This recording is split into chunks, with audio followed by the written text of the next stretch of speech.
हाय दोस्तों, मैं आशा करता हूँ आपने मेरी चैनल पे हत्यारा जोकर का पहला पार्ट ज़रूर देखा होगा। और अगर आपने नहीं देखा है तो इस वीडियो के डिस्क्रिप्शन में जाएं। हम आपके लिए इसी तरह के वीडियोस और भी लाते रहें। इसके लिए हमें लाइक, शेयर और सब्सक्राइब करना ना भूलें। The clowning was मेरे लिए जोकर relaxation for me. बनना I बड़ा enjoyed आनंदमयी था। entertaining kids. मुझे बच्चों का Like some मनोरंजन people करना काफ़ी are, पसंद था। they जैसे कुछ लोग मन की शांति they के लिए unwind बाहर in जाते different हैं ways. और Either शराब they're going पीते out हैं, drinking or that. I could put वैसे on ही मैं clown एक makeup क्लाउन and I का was रूप धारण relaxed. करके I आनंदित हो enjoyed जाता doing it. था। It was मुझे ये करना पसंद था। twice. It was only और twice a सिर्फ month. It महीने was में 2 बार different मैं अस्पताल hospitals जाया करता था और बच्चों and को खुश किया entertain the करता था। children there. मैं बच्चों के And we मनोरंजन didn't के लिए entertain them with हथकड़ियों handcuffs का or anything इस्तेमाल like नहीं that. करता All था, we used बल्कि was गुब्बारों से फूले balloon जानवरों animals का and इस्तेमाल small किया toys करता and था। stuff like that. Clowning has joker taken a बनने को अब bad लोग name. खूनी और हथियारों की तरह देखने I लगे हैं, because सिर्फ of what मेरी you वजह used से। in my case.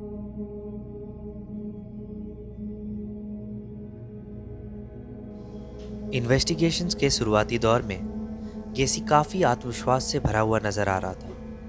10 दिनों तक गेसी पुलिस सर्विलेंस में था।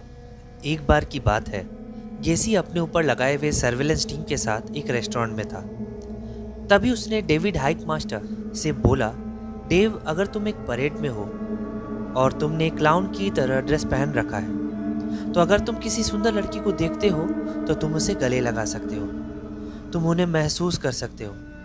और तुम जानते हो डेव, क्लाउन मर्डर करने पर भी पकड़े नहीं जाते। घर की तलाशी के वक्त पुलिस को एक गुप्त जगह मिली।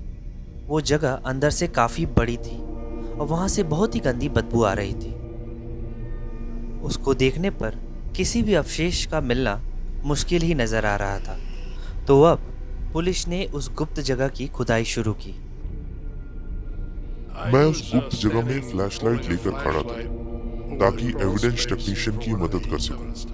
और तब उसने कहा, हे, हमें कुछ मिला है।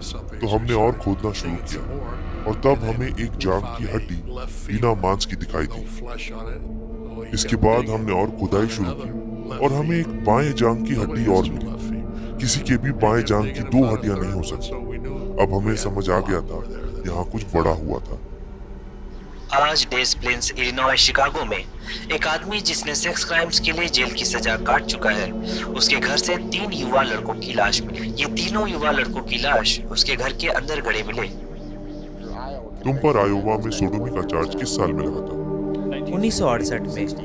68 में। ओके, ज्यादा अंदर नहीं जाते हुए ये बताओ मुझे, आयोवा में तुम पर चार्ज क्यों लगा था?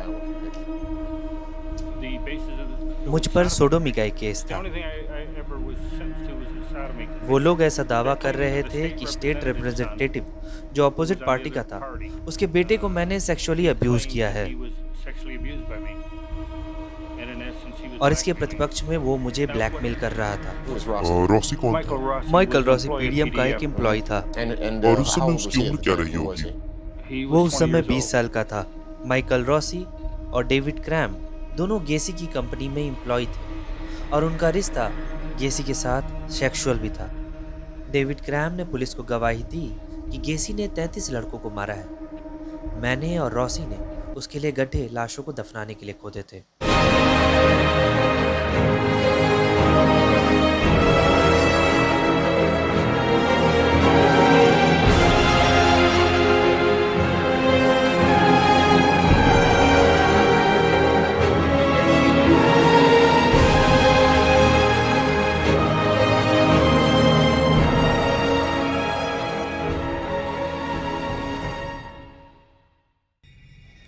जॉन वेन गेसी को पुलिस ने अपने कब्जे में ले लिया और गेसी ने अपना जुर्म कबूलना शुरू किया था।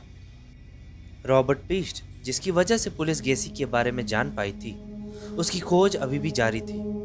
उसके फ्रेंड्स एंड रिलेटिव्स ने उसके पोस्टर पूरे शहर भर में लगा दिए थे और अब समय आ गया था गेसी के कन्फेशंस का।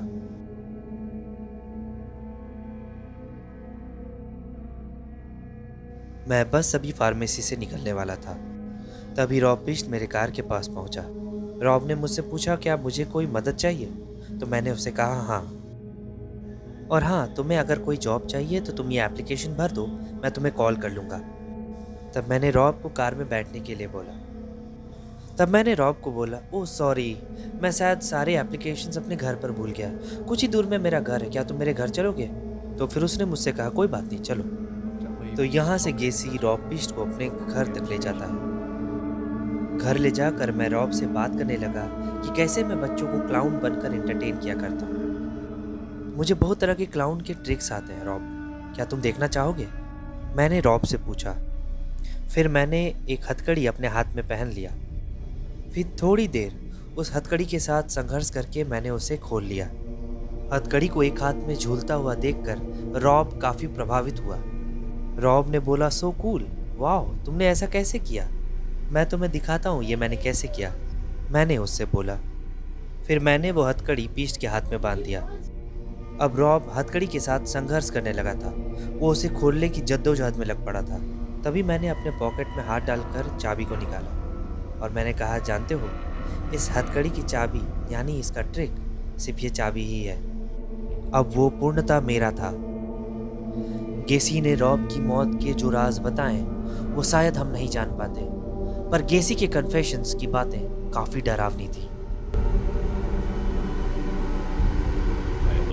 वो रस्सी की एक गांठ गर्दन के ठीक आगे की तरफ लगाता था और एक गांठ ठीक पीछे की तरफ।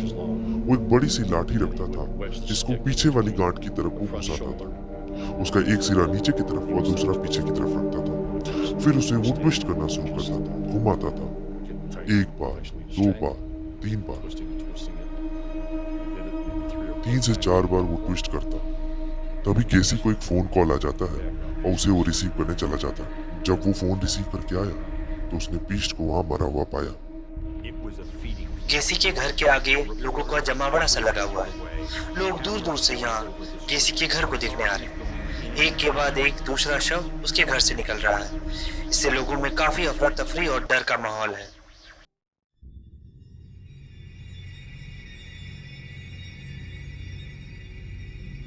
गेसी को कभी भी किसी भी तरह का पछतावा नहीं हुआ। गेसी ने हमेशा उन लड़कों पर ही दोष उनकी मौत का डाला। वो हमेशा यही कहता कि ये उन लड़कों ने पैसों के लिए किया था। मेरा लोगों को एक शैतानी चेहरा दिखाया जा रहा है। ये तो मुझे ऐसे दिखाते हैं जैसे मैं इन लड़कों का पीछा कर रहा था ताकि इनको पकड़ के मार सकूं। उन लड़कों को तो ऐसे मासूम दिखाया जा रहा है जैसे वो जंगल के मच्छर थे और मैं उन्हें मारे जा रहा था। गेसी के लिए मौत की सजा की मांग होने लगी। अपनी 14 साल के कारावास के बाद 10 मई 1994 में जॉन वेन गेसी को मौत की सजा सुनाई गई। मुझे अब जाकर काफी खुशी हो रही है। हमारे परिवार के साथ अब जाकर न्याय हुआ है। जॉन वेन गेसी को लीथल इंजेक्शन देकर मारा गया, जिससे उसकी जान 18 मिनट में उसके शरीर से चली गई। उसे बहुत ही आसान मौत मिली है और मैं ऐसी मौत की कामना उसके लिए बिल्कुल नहीं करता।